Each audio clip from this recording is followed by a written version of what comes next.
ব্যক্তি ইন্তেকাল করার পর গ্রামের লোকদের নিয়ে খাওয়ার অনুষ্ঠান করা যাবে কিনা? হ্যাঁ, যাবে। কেউ মারা গেছে, আপনি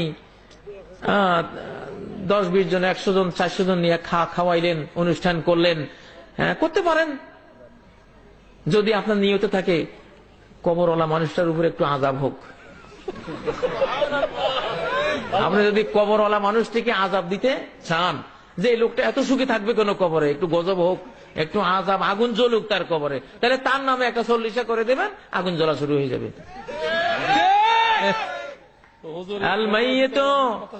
আল মাইয়িতু ইউআযাবু বিমা নিহা আলাইহি, নবীজি বলেছেন।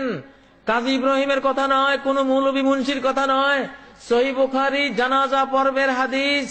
জানাজা পর্বের হাদিসে নবীজি বলেছেন, আল মাইয়িতু ইউআযাব, মুর্দাকে আযাব দেয়া হবে, বিমা নিহা আলাইহি, মুর্দার জন্য যদি কোনো নিয়াহাত খাওয়ানোর অনুষ্ঠান, শ্রাদ্ধ অনুষ্ঠান কেউ করে, তার ছেলেরা করে, তার মেয়েরা করে, আত্মীয়রা করে, যেই করুক না কেন, তার জন্য যদি তার দাফন কাফন জানাজার পরে এমন কোন অনুষ্ঠান করা হয়, আর সে জীবদ্দশা যদি নিষেধ করে না গিয়ে থাকে যে বাবারা আমার মৃত্যুর পরে কোনো শ্রাদ্ধ করিস না, কোনো জিয়াফত করিস না, কোনো নিয়াহাত অনুষ্ঠান করিস না আমার জন্য, যদি নিষেধ না করে গিয়ে থাকে আর ছেলে মেয়েরা যদি এটা করে, তার আযাব শুরু হয়ে যাবে। মৃত ব্যক্তির জন্য 12টা কাজ করবেন। কয়টা কাজ? আপনারা অনেকে রেগে গেছেন যে হুজুরটা ভালো না, হুজুরটা একটু খাইতাম খাওয়াইতাম, হুজুরে আজকে কেড়ে নিলেন। আমি একটা নিলাম, 12টা দিলাম। 12টা? কয়টা? 12টা। নবীজি বলেছেন, ইন্না মিম্মা ইয়ালহাকুল মুমিনা মিন হাসানাতিহি ও আমালিহি বাদা মামাতিহি, মুমিনের মৃত্যুর পরে তার আমলনামায় যা যা যাবে, এই হাদিস আছে 60টি জিনিস। কয়টি জিনিস? 60টি। মুসহাবান ওয়াররাসা, একটি কোরআনের কপি ওই মুর্দা বা মুর্দার পক্ষ থেকে একজনকে দিয়ে দিলেন। এই কোরআনের কপি ওই লোকের কাছে যতদিন থাকবে আর পড়বে, কবরে শুয়ে উনি এর পুরস্কার ভোগ করতে থাকবেন। ভালো জিনিস পাইলেন না? গরু একটা কিনতে কত হাজার টাকা লাগে? 65,000। আর কোরআনে কারিমের হাদিয়া, ওখানে 65,000 দিয়া গজব কিনলেন, আর এখানে 100-150 টাকা দিয়া জান্নাতের শান্তি কিনলেন। এইবার কোনটা ভালো? আপনারাই কোন? কোরআনটা ভালো না? কোরআনের প্রতি মায়া বেশি না গরুর প্রতি মায়া বেশি?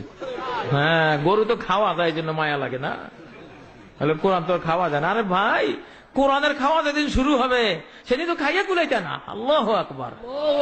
কোরআনের বরকতে কি খাওয়ান যে আল্লাহ খাওয়াইবো। কুলু ওয়াশরাবু বিমা আসলাফতুম ফিল আইয়ামিল খালিয়া, অতীত জীবনে কোরআনের উপরে যা আমল করেছ ওর বরকতে আজকে খাও আর খাও আর খাও। জান্নাত কা মজা লে লো, জান্নাত তোমারই হ্যায়। খাওয়া দাওয়া ভর্তি করো, জান্নাতটা মস্ত বড়।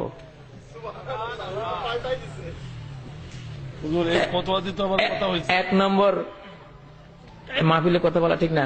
1 নম্বর হলো কোরআনে কারীম দিয়ে দেবেন, মুর্দার পক্ষ থেকে তিনি সওয়াব পাবেন। 2 নম্বর, মসজিদান বানাহু, মুর্দার পক্ষ থেকে একখান মসজিদ নির্মাণ করে দিলেন, বা মসজিদের একটা রুম তৈরি করে দিলেন, বা মসজিদের কিছু ইট কিনে দিলেন, তিনি একটা মসজিদ নির্মাণের সমান সওয়াব ইনশাআল্লাহ পেয়ে যাবে।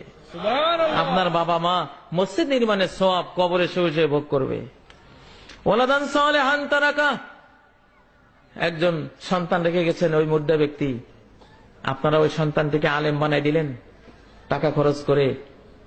ওই আলেম ছেলেটি যত নেক আমল করবে তার বাবা মায়ের সওয়াব পাবে। ওই সন্তানই যত দোয়া করবে মা বাবা সেই সওয়াব পাবে। সুবহানাল্লাহ। 4 নম্বর, নাহরা নাজরাহু, একটা নদী খাল নাব্যতা হারিয়েছে, পানির প্রবাহ ছিল এখন নাই, খনন করে গভীর করে দিলেন, পানির প্রবাহ ছুটলো, আশপাশের কৃষকেরা, ক্ষেত খামারের মালিকেরা লাভবান হলো, ফসল হলো, হ্যাঁ লক্ষ লক্ষ টন ধান হলো, আর উনি কবরে বসে বসে সওয়াব পেতে থাকবেন। 4 নম্বর গেল। 5 নম্বর, বাইতান লিবনিস সাবিল বানাহু, রাস্তার পাশ দিয়ে মুসাফির হেঁটে যায়, পথিক চলে, কত কষ্ট, বিশ্রামাগার নাই, একটা বিশ্রামাগার দিয়ে দিলেন। আল্লাহ, আমি আমার মায়ের জন্য এই বিশ্রামাগার দিয়ে দিলাম, মায়ের পক্ষ থেকে দিলাম, আমার বাবার পক্ষ থেকে, আমার দাদার পক্ষ থেকে এই যাত্রী ছাউনিটা নির্মাণ করে দিলাম। আমার দাদাকে তুমি সওয়াব দিও, আমার মা বাবাকে সওয়াব দিও। যতদিন এই বিশ্রামাগার থাকবে, নবীজি বলছেন, ওরা কবরে শুয়ে শুয়ে এর সুফল, এর সওয়াব ভোগ করবে। একদিকে সমাজ কল্যাণ হলো, একদিকে মা বাবা, ঠিক না? বীরান হাফারাহা, একটা টিউবওয়েল নাই, এলাকার মানুষ পান করার মতো পানি পায় না টিউবওয়েলের অভাবে, ডিপ টিউবওয়েলের অভাবে। একটা সাধারণ টিউবওয়েল, ডিপ টিউবওয়েল দিয়ে দিলেন, এলাকার হাজার হাজার মানুষ পানি খাবে, প্রতি বিন্দু পানির সওয়াব আপনার মা আপনার বাবা পেয়ে যাবে। সাদাকাতুন তাসাদ্দাকা বিহা ফি হায়াতি, অথবা যদি ওই মুর্দারা তাদের জীবদ্দশা যেই কোনো সাদাকায়ে জারিয়া রেখে যায়, বা তার পক্ষ থেকে আপনারা যেই কোনো সাদাকায়ে জারিয়া, একটা কালভার্ট করে দিলেন, একটা রাস্তা নির্মাণ করে দিলেন, এতিমখানা নির্মাণ করে দিলেন, যা ইচ্ছা তাই করে দিলেন, সমাজ কল্যাণের কাজ করে দিলেন, আপনার মা বাবা কবরে শুয়ে শুয়ে সেই সওয়াব পাবে। এই 7টা গেল। আর আবু দাউদের হাদিসে আরো 5টা আছে। একজন বললেন, ইয়া রাসূলুল্লাহ, হাল বাকি মিন বিররি আবাওয়াইয়া শাই, আমার মা বাবার জন্য তাদের মৃত্যুর পরে কি কিছু করণীয় আছে? নবীজি বলেন, হ্যাঁ আছে। 1 নম্বর আদ-দুআ আলাহুমা, তাদের জন্য দোয়া করবা, যেই কোনো দোয়া। আল্লাহ আমাদের মা বাবাকে জান্নাতুল ফেরদাউস নসিব করো। রব্বিরহামহুমা কামা রব্বায়ানি সগীরা, রব্বানা ইগফিরলি ওয়া লিওয়ালিদাইয়া ওয়া লিল মুমিনিনা ইয়াওমা ইয়াকুমুল হিসাব। কত দোয়া আছে না? এই দোয়া করা তোমার উপরে অধিকার তাদের।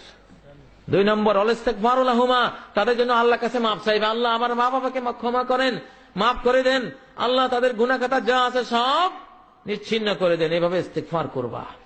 কয় নম্বর গেল? 2।